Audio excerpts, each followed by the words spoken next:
Tudo bem?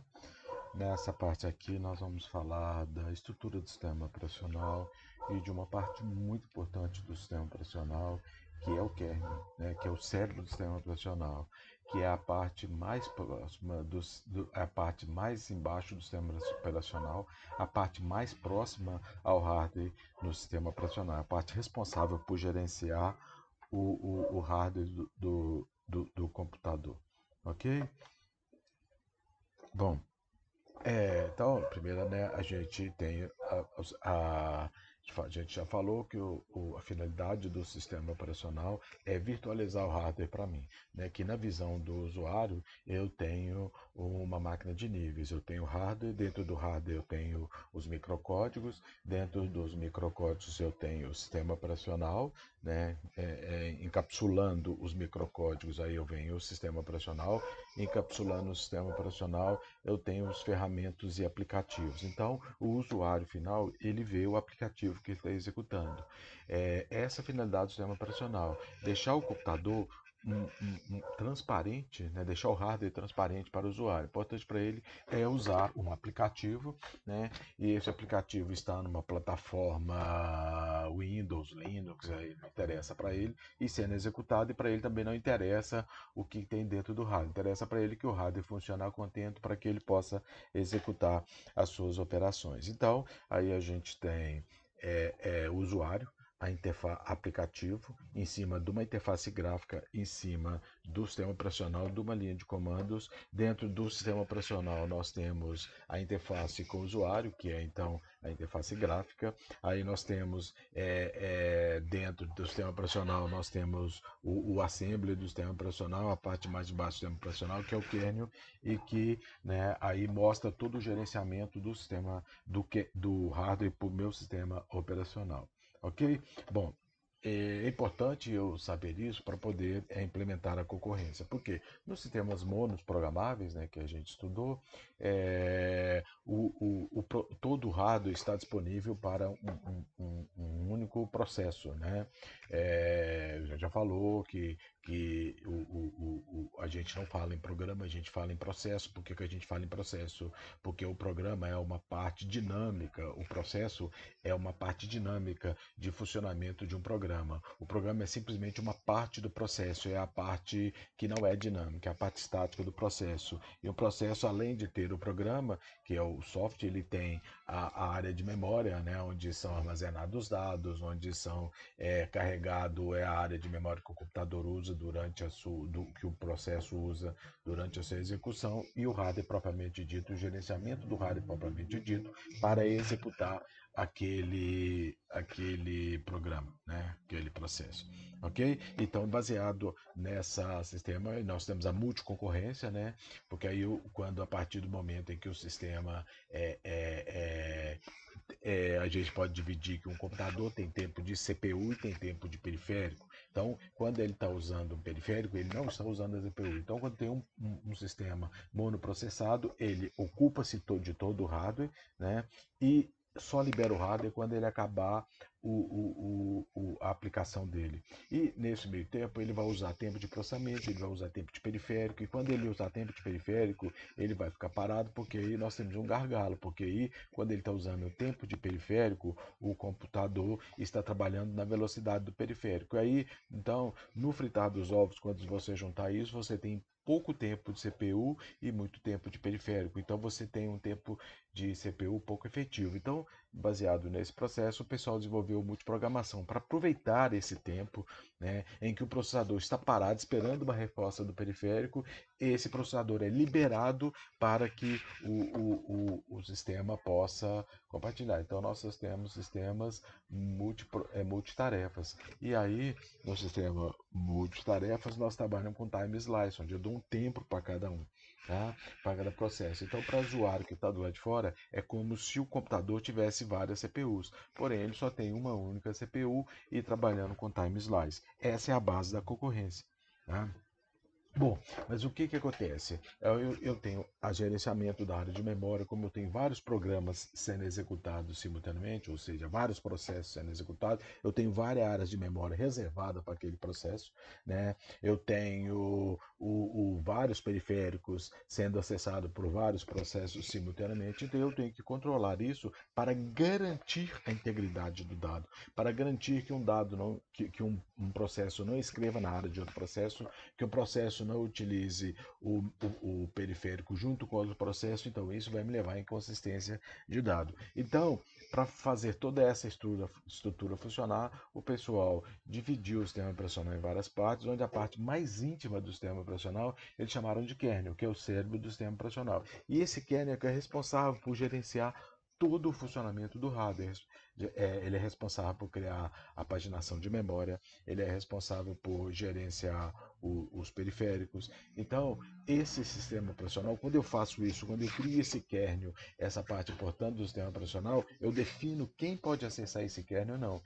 E fazendo isso, eu consigo fazer com que o meu sistema seja estável, né? Já que apenas uma única peça do computador, uma única peça desse quebra-cabeça pode acessar a memória, o gerenciamento da memória, pode indicar qual endereço que vai ser usado, pode indicar qual periférico vai ser usado por qual processo naquele momento. Então, eu impeço com que vários processos de vários níveis de prioridade possam acessar o interior, o interno de um sistema operacional e com isso gerar inconsistência de dados. Então, o kernel, sendo o cérebro do computador, é importante que ele seja acessado apenas por um único usuário para ter esse controle, né?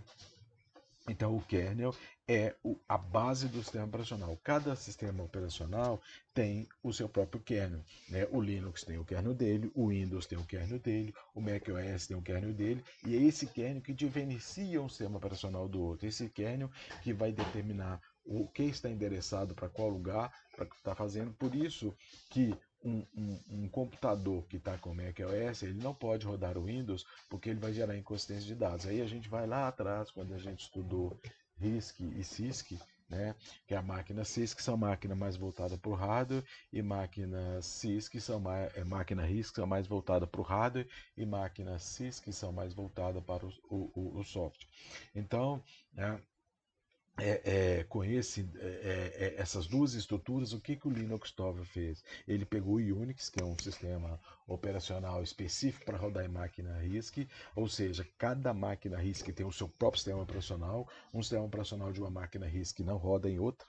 Tá? Então, por exemplo, o macOS não roda no AIX da IBM, não roda nas Sun Solaris, da Solaris, né? E assim tem desenvolvimento. O que o Linux Torvalds fez? Foi pegar um kernel do Unix, tá, e reescrever ele para a máquina CISC. Aí então, num computador normal que eu tenho, que são máquinas CISC, onde eu trabalho com Windows, eu posso instalar o Linux também, que ele traduz o kernel do Unix para mim, tá? Para poder marcar o mesmo endereçamento de memória, o mesmo endereçamento de periférico que eu conseguia trabalhar. Porém, como cada sistema operacional tem o seu próprio kernel, tem o seu endereçamento, o seu jeito de tratar endereçamento específico, né? Então o Windows e o Linux não podem trabalhar em conjunto ao mesmo tempo. Tá? A não ser que eu reescreva uma coisa. Então eu tenho o Wine, por exemplo, né, que é um aplicativo do Windows que simula o aplicativo do Linux que simula o funcionamento do Windows. O WSL foi desenvolvido a princípio para isso também, para simular o kernel do Linux junto com o Windows. O WSL2 ele já possibilita rodar dois kernels simultaneamente, o kernel do Windows e o kernel do Linux, na mesma máquina. Ok? Bom, então o sistema operacional, a função dele é gerenciar a máquina para mim, gerenciar o hardware para mim. E qual que é a função do kernel? Na estrutura de de multiprogramação, de concorrência, né? O kernel de multitarefas, né? O kernel é que é a parte responsável por gerenciar esse hardware para mim. Com isso, o que, que eu faço? Eu cerco, eu protejo o kernel, impedindo que um aplicativo entre na área de outro aplicativo que estão sendo executados concomitantemente. Né? E com isso eu consigo a proteção e consistência de dados. Né? Então, baseado nisso, eu tenho a proteção do kernel. Eu tenho dois tipos de acesso ao kernel. O modo usuário e o modo kernel. O modo usuário é um modo comum. Eu não acesso o kernel, eu acesso aplicações dos usuários. tá? E são executados para aplicações que não oferecem risco ao sistema, que não levam à estabilidade do sistema. Já o modo kernel é uma aplicação que é controlada por um único processo, tá? E executa instruções privilegiadas, ou seja, aquelas instruções que, quando executadas de forma incorreta, elas podem gerar podem gerar instabilidade para o sistema, né? Então, eu tenho que proteger esse acesso ao kernel, tá? Bom, e como é que eu faço esse acesso a kernel? Através de uma coisa chamada System Calls. É um conjunto de bibliotecas, tá? Que permita acessar o kernel apenas por um único usuário, que é o superusuário, né? E que possibilita apenas esse superusuário acessar o kernel e aí proteger o sistema. Então, toda vez que eu estou em modo usuário e preciso acessar o modo kernel, por exemplo, eu preciso de uma impressora, então eu preciso saber onde a impressora está, se ela está disponível ou não. Quem faz esse gerenciamento da impressora, do hardware impressora, é o kernel do sistema operacional. Então eu preciso, como usuário comum, acessar o kernel para poder pegar a impressora para mim, mas eu não posso fazer isso. O que eu faço? Eu acesso o kernel através de uma biblioteca que é chamada System Calls.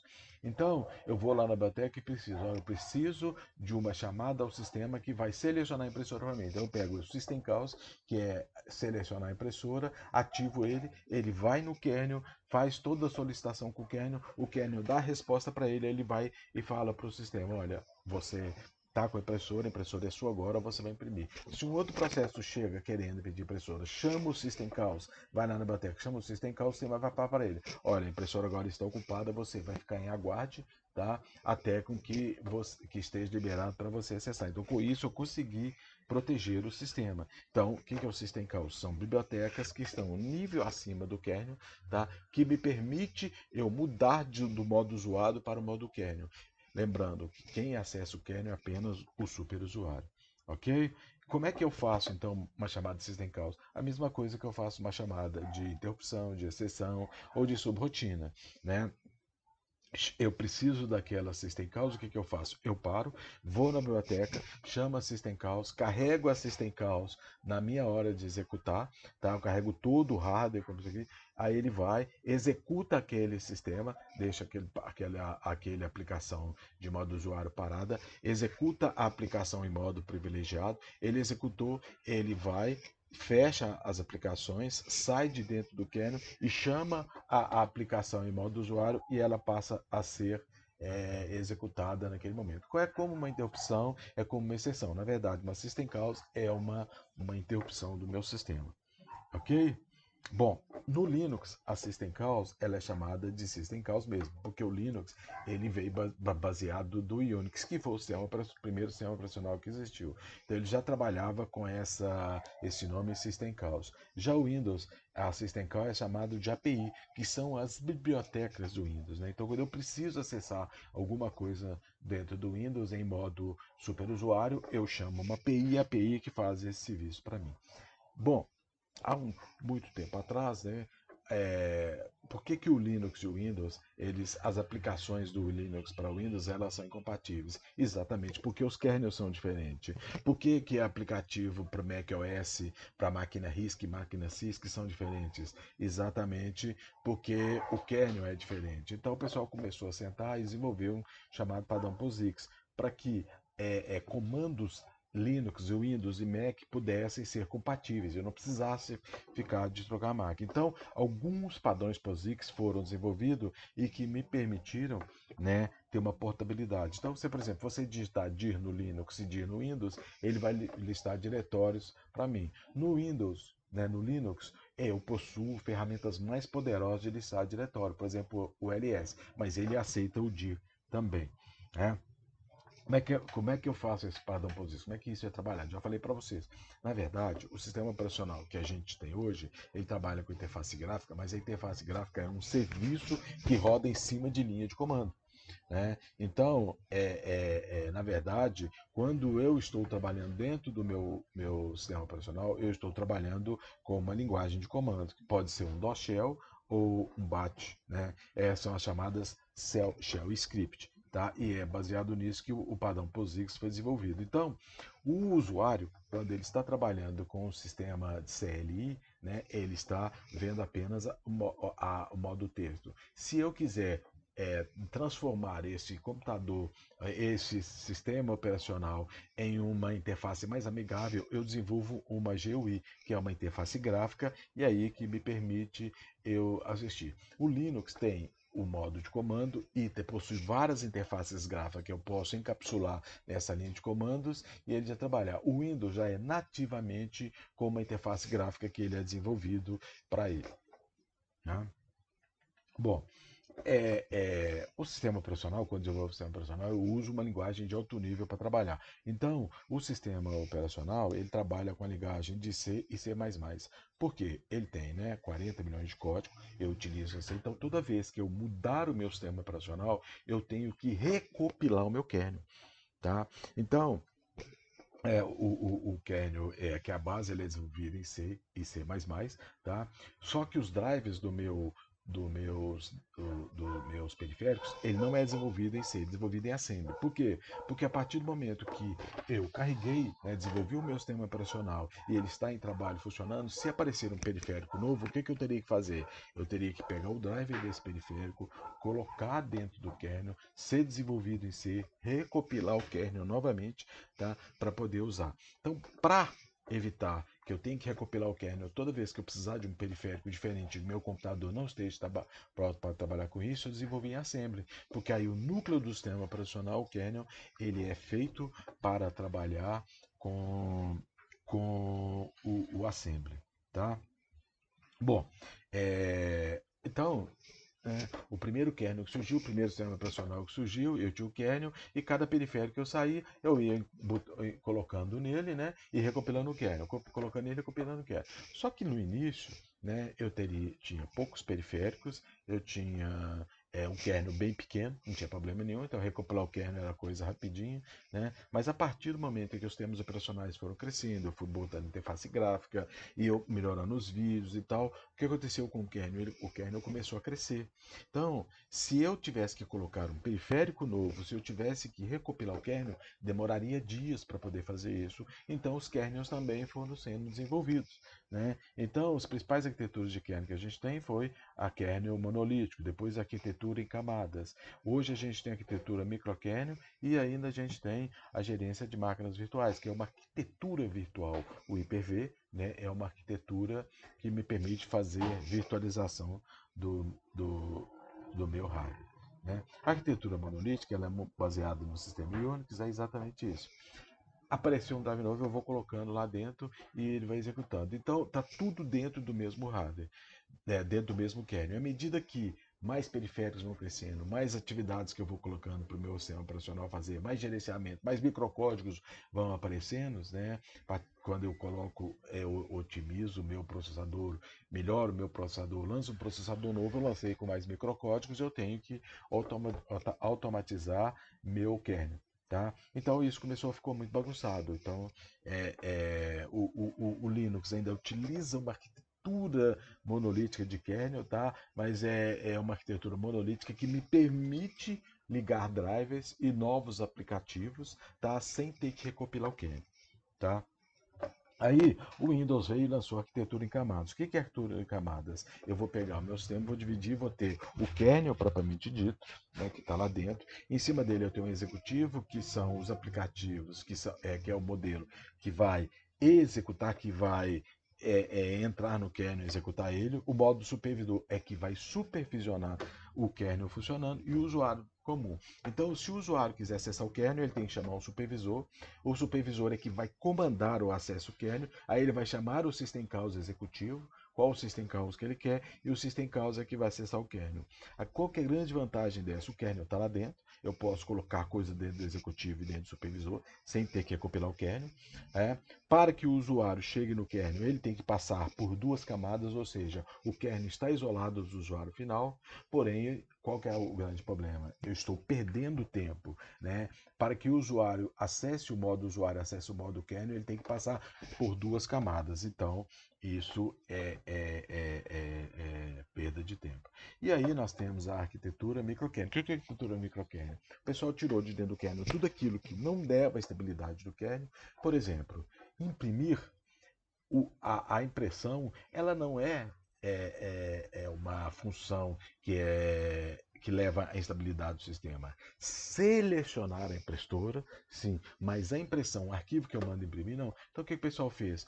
Tirou a impressão de dentro do kernel e transformou isso num servidor de impressão.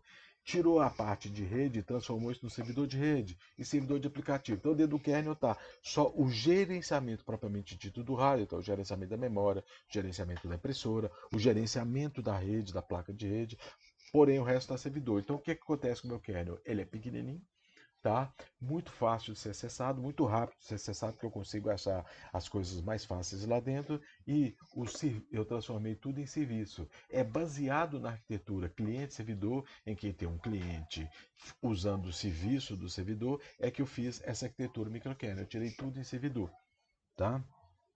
E aí eu desenvolvi a arquitetura híbrida, né, em que eu tenho algumas coisas dentro do servidor, outras coisas fora do servidor, que eu falei para vocês, para otimizar o servidor, para caminhar o kernel para próximo do que a gente tem hoje, para evitar ficar, né, recopilando o kernel. Então a arquitetura que a gente usa muito é a arquitetura híbrida, né, que tem algumas coisas dentro do kernel e outras fora do kernel que estão como servidor.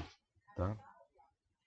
Bom, e a arquitetura de máquina virtual, o que, que a gente faz? A gente tem um hardware, eu instalo um programa para mim que vai transformar esse hardware em máquina virtual, tá? E eu vou trabalhar com esse tema. Eu tenho três tipos de virtualização. Eu tenho um software que está baseado no sistema operacional, então eu instalo o sistema operacional, instalo um software, esse software vai transformar esse hardware para mim, vai virtualizar esse hardware para mim, e eu vou poder instalar um outro sistema operacional para rodar em cima desse sistema operacional.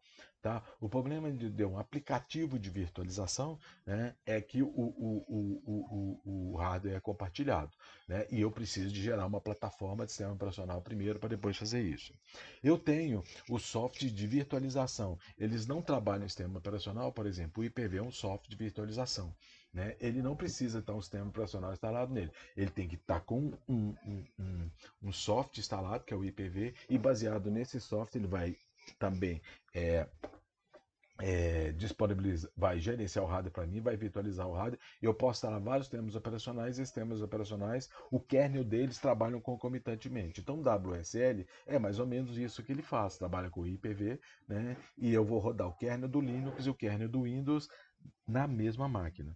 E eu tenho também as máquinas virtuais, JVM, né, que eu vou fazer virtualização de aplicativo. Então, tem virtualização de servidor, que é através do IPv, virtualização de desktop, que é através do VirtualBox, que é um programa de virtualização, e virtualização de aplicativo, em que eu tenho um sistema operacional, carrego uma máquina virtual, desenvolvo um aplicativo daquela máquina virtual e eu posso rodar esse aplicativo em qualquer plataforma que eu quiser, desde que eu tenha a máquina virtual instalada. Então, o que o JVM faz é isso. Quando eu desenvolvo um sistema em Java, né, para eu desenvolver uma linguagem Java apenas, para ele rodar no Linux ou no Windows, eu tenho que carregar JVM, e carreguei JVM, ele está sendo funcionado. Ok? Então, essa é a filosofia de máquina virtual. Então, gente, qual que é a finalidade disso aqui? É eu aprender o que eu quero, como é que é o sistema operacional composto, né? Eu tenho kernel em modo usuário, eu tenho kernel eu trabalho com o modo usuário, eu trabalho com o modo kernel. E o modo kernel é só para aplicações que exigem que podem levar estabilidade do sistema. Então exige que o superusuário acesse a ela. Superusuários são aquelas aplicações que não são importantes, que não levam à instabilidade do sistema, tá? E o kernel é o cérebro do sistema operacional. É o kernel que gerencia tudo isso para mim. Então era sobre isso que a gente ia falar nessa